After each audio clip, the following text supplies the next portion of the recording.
Hey guys, welcome back to Be Rich. Before we get into the video, I wanted to bring to your notice that my uncles Vinod Srinivasan, Anand Srinivasan and I have rolled out our Substack, which is basically a blog/newsletter where we're going to post our original research onto it. And we've analyzed macroeconomic trends. And a lot of you know my uncle Anand Srinivasan and I regularly write for The Hindu, and these articles are also going to be made available for you in the Substack. The link is moatinvesting.substack.com. You'll find it in the description and in the video right now.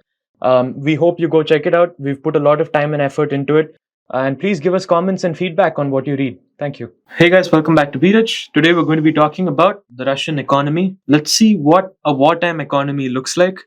We have some assumptions and expectations. Russia's been spending quite a lot on their Western front, fighting their war in Ukraine.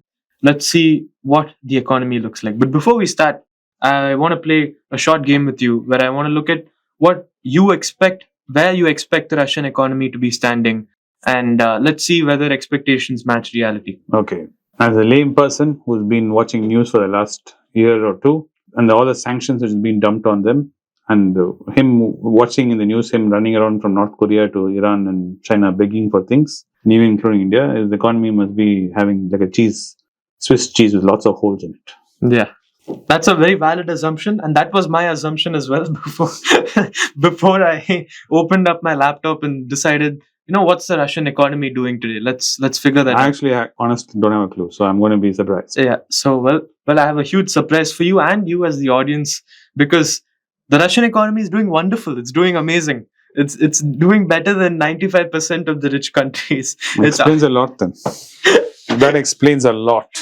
That really explains a lot. It's done better than America. It's done better than Canada. It's done better than Europe. It's done better than, China obviously, but it's done better than most of these rich countries. How about India? Well, India's done better because we're still a developing country. Correct. So, but Russia has beaten all the people in its own league. I mean, we don't. The people who are trying to cripple it. Yeah, trying to cripple it. Because Russia, China and India, or rather China and India are quite friendly with Russia. So I wouldn't group them as I would correct that. I would say India is neutral. China is friendly. India is neutral. I would say India is, it's not saying I'm on this side or that side, saying, Baba, it's your fight. You guys are doing this. We are a poor country. Yeah. We'll talk to anyone who wants to talk to us. Our door is open.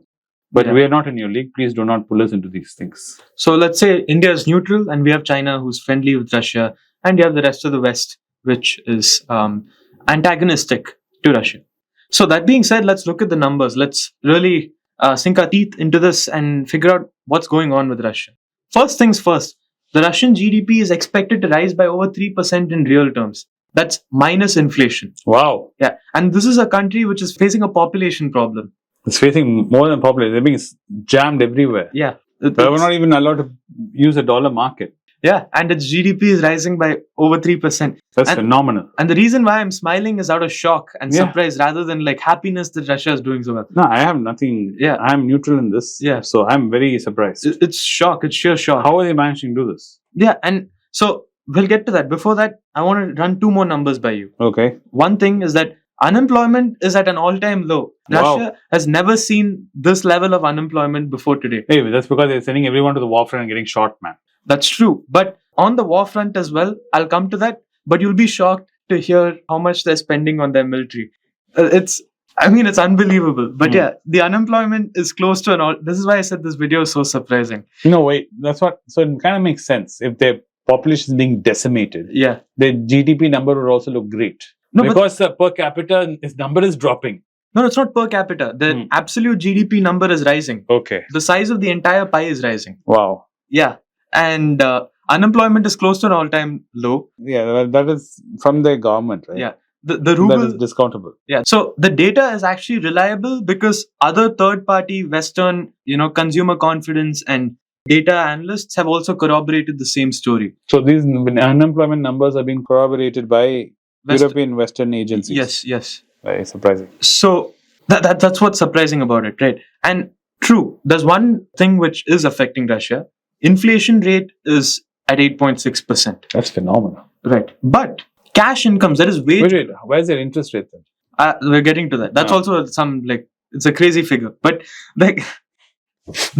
Trust me, none of your assumptions are going to apply in this video. Even the assumptions you're making as we're speaking are not going to suffice. So, but then wages have risen by 14%. Wow. You can say, yes, prices have risen, but then wages have risen even more. And consumer confidence has been at its highest since 2004 and 2005 after, the... But then I will have to say, majority of the Russians would like Putin to be in power. We don't know that, but the consumer confidence... I don't know. Yeah. Because it's about the economy, stupid. They always say that. Yeah. This gives him extra confidence to go doing whatever he's doing in Ukraine, because even with bodies piling up, the economy is doing great. So I don't see any reason why Putin is going to be immediately leaving the stage. There is a catch, but we'll get to the catch. Okay. So all of us are expecting Mr. Putin to probably... No, you better not say April Fools at the end or something. No. Okay. This is not April Fools. This is all true. What I'm saying right now is all facts. I recommend that all of you click on the link below to check the article for yourself. It's published in The Economist. So we might be expecting Putin to be goosing the numbers because obviously... Of course, I would do. Yeah, because wartime economy, you want to goose the numbers too. Yes. Yeah. But there is an agency called the Levada Center, an independent pollster which is not aligned with Putin or any of the Eastern European states.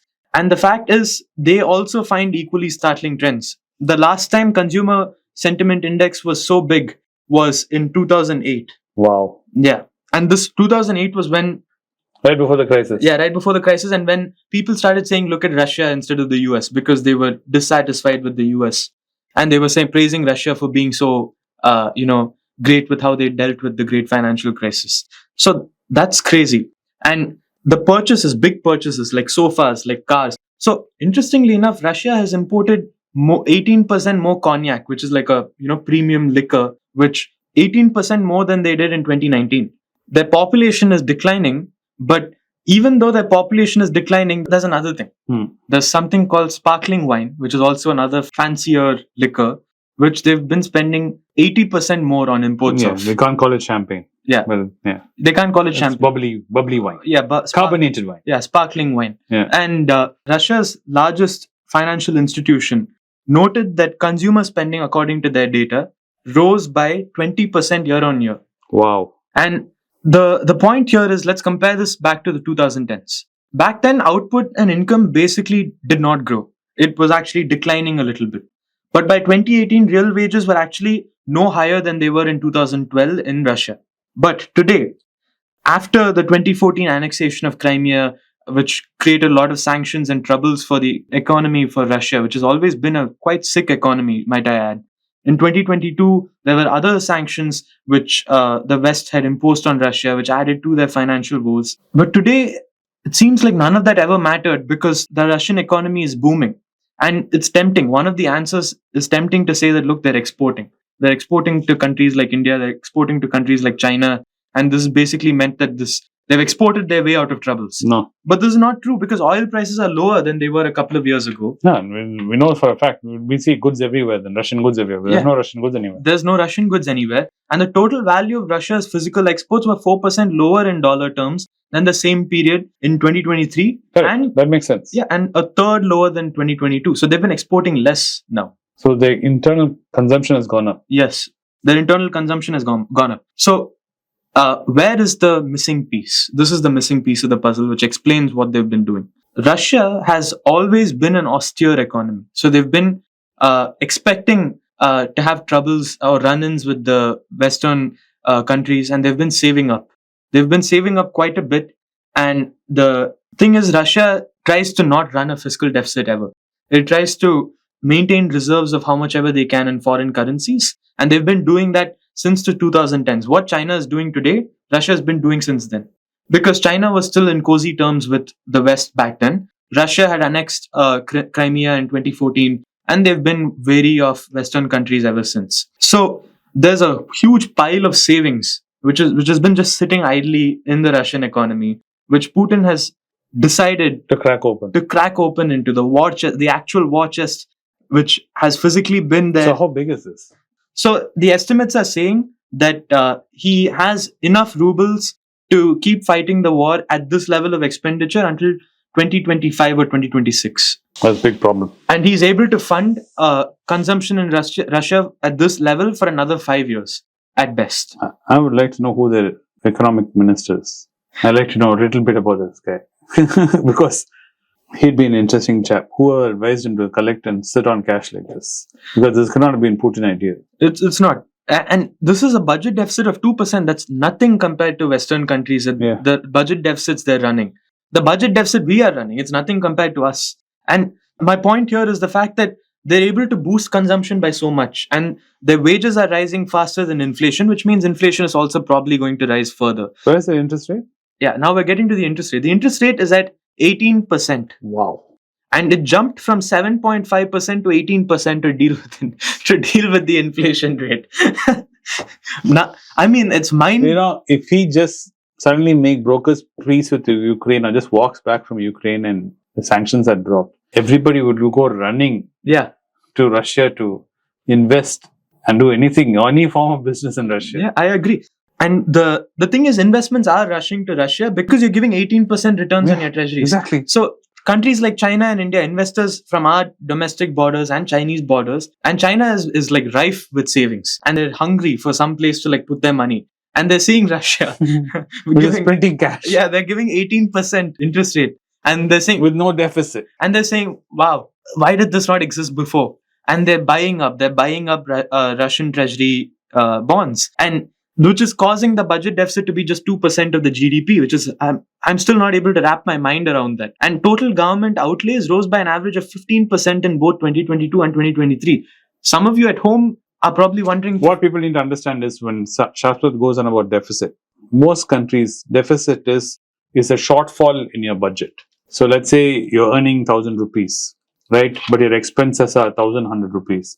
That 100 rupees which you're not able to meet through your salary is your deficit. And for that 100 rupees shortfall, you might borrow from your father, you borrow from a friend to get you through month after month. And somehow you'll make some money here and there and keep paying the old ones back while making new ones. So it stays at 10%. When countries are not able to maintain other ways to, that 10% will become 100 rupees from next month, make 200 rupees is sitting outside, 300 rupees. So that deficit usually keeps growing when the economy is not doing very well. So when your house budget, you're not able to get more money in salary or get other ways to increase money income into your house, and you still are consuming more than your salary, you'll tend to keep borrowing more and more. That's why Anand says, don't borrow, cut your expenses. So what is amazing in Russia's case is, you expect when their fingers are being cut, everything is being cut, wings are being cut, and they're not able to get money into the country because of the sanctions. What Sashwath is saying is, it's incredible that they have enough savings in their account that though they're unemployed as a country, though they're being put in the docks, he saved so much of money that he's saying, okay, don't give me jobs, no problem. I'm not going to have a salary, no problem. I have enough money to take care of my needs. That is what is amazing, what he's managed to. This means Putin has been in power for so long. He's had this gameplay charted out way back, 15 years back, and he has decided, he must have had a good set of advisors who would have told him, boss, if this is what you want to do, this is the way they can hurt you. This is where your Achilles heels is. So they have put enough bandage and cast on that Achilles heel. No matter what arrows are cannon is being fired on it, there's no way of piercing that heel. So you can't damage him until a point he runs out of cash. Will he run out? Eventually, yes. But how far is it going to take? How long will it take? Well, that's very difficult to guess, because somewhere along the line, the Russian people might feel, and rightly so, saying that this leader of ours is pretty good. Yeah. Though the world is against us, like how Soviet Union felt. He's taking care of us. Yeah. So if they join in the party, then it gets very difficult for Western forces to convince the Russian people that this guy is a bad actor. So just to put this 2% number in context and why I'm harping on so much about it, the US, which is one of the strongest, is the strongest economy in the world. This country has a deficit as percentage of GDP of 6.3%. That's 3 times what Russia has today. So just imagine how much more leeway Russia has, considering it's an oil exporter, And the fact that its currency is all... Dude, what is most fascinating is giving 18%, man. Yeah, 18% to people. Imagine Fed went to 18%. Imagine what will happen to the American economy. I mean, the INR would probably be like 200 rupees to $1, or 300 rupees to $1, or something crazy like that. Wow. And the thing is, military expenses is set to rise 60% this year and 60% the next year.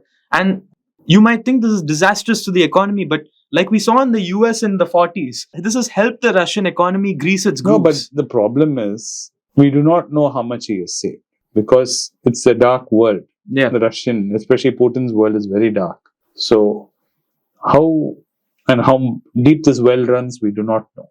And the West has always been saying, now everyone's tired of listening to America and Europe saying this, that he's going to eventually run out of money. We'll see so many economists coming on all these talk show channels and news channels for the last 2 years, repeatedly saying, it's going to start. He's going to crack. It's going to start. It's going to crack. And it gets like watching people say about the market, Mr. Market, it's going to crack. It's going to crack. And hey, going on, man. You and this nonsense are constantly trying. But this case is different, because Mr. Market has many ways to be funded. Russia doesn't. So there are two places in Russia called Kazan and Yekaterinburg. Forgive my mispronunciation. They're 729 kilometers apart. And no one lives in either of these two cities. And he's built a huge highway. And he's built infrastructure around that highway just because he wanted to signal to the Russian economy that he has enough cash to throw anywhere. And the economist estimates that the financial reserves of Russia, if he continues spending at this rate, will be exhausted in 5 years or so. So for another 5 years... Man. I don't think the Western world, he's got it right, because you know why? Ukraine has no cash. Ukraine did not prepare like this. Their economy is in tatters, right? Their war economy is being propped up by Europeans and is being propped up by Americans.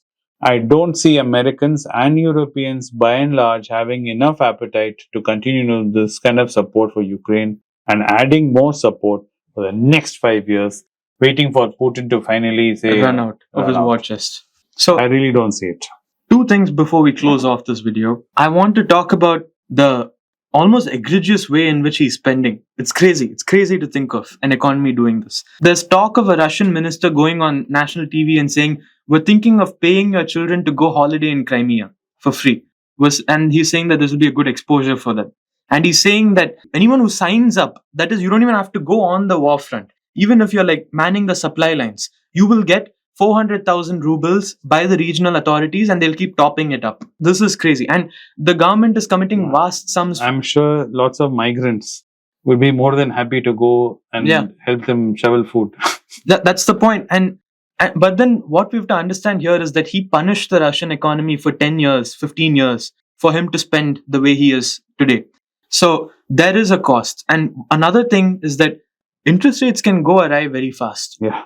Inflation rate. Yes, Correct. I'm sorry. Yeah, inflation rates can go awry very fast. And if today inflation rate starts to outpace wage growth, then he's going to be in serious, serious trouble. Yeah, but that will only happen if internally he's not having enough food. He needs imports. Yeah.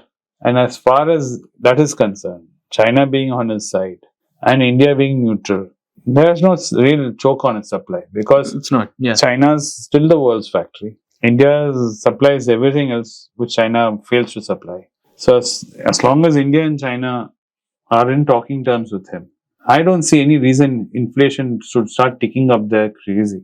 And we have something he wants and he has something we want. He has oil, which we want, and we have certain agricultural produces which we do produce in excess, which he wants. And this is almost like a quid pro quo. And this is very interesting, and it's a case study which all of us must pay attention to, because there will be economic anomalies like this which occur. And us as investors, we need to be poised to take advantage of such anomalies. 100 years from now, it'll definitely be a chapter or even a semester in economic classes. This will definitely be how this was structured, because by then, 100 years from now, all the information will be out. Yeah. Everything will be published. Yes. All the records will be white. Hindsight is 2020. Yeah. So, this will be an interesting chapter in human history, which we're living through. Yeah, we're living through history now. Yeah. So, that being said, we're sorry for an off-topic sort of situation, but we thought this might be interesting to all of you. Because it was interesting to us. Yeah, it was very interesting to me, very amusing. So that being said, thank you for watching Be Rich. If you liked the video, please hit the like button. Please subscribe if you haven't already. Hit the bell icon if you want to get notified of when we drop new videos. And finally, if you have any strong opinions or comments you'd like to express, please leave them in the comment section below. We'd be happy to take a look at what all of you have to say. That being said, thank you for watching Be Rich. Thank you. I told you about visiting Singapore. The date has been finalized. It's 25th August. It's a Sunday. Those desirous of meeting me in Singapore can drop a message to the WhatsApp number given below or contact my team by an email. My team would reach out to you and we will assure you of our best services. For English and Hindi, there will be a separate meeting. See you in Singapore. It's a great privilege and honor that so many of you in thousands have subscribed to my channel and have supported me. I have written 2 books in English, The Alchemy of Money and Ordinary Stocks, Extraordinary Profits. These books are published by us and are ready. If you want to procure a copy, send us a message to the WhatsApp number given below and my team would respond to you. If you want an Amazon Kindle copy, you can click the link below. Finally, those who wish to consult with me can send a mail to berichenglish@gmail.com. Once again, I thank you for your support. If you like this video, press the subscribe button of my channel, hit the like button and turn on the bell notification.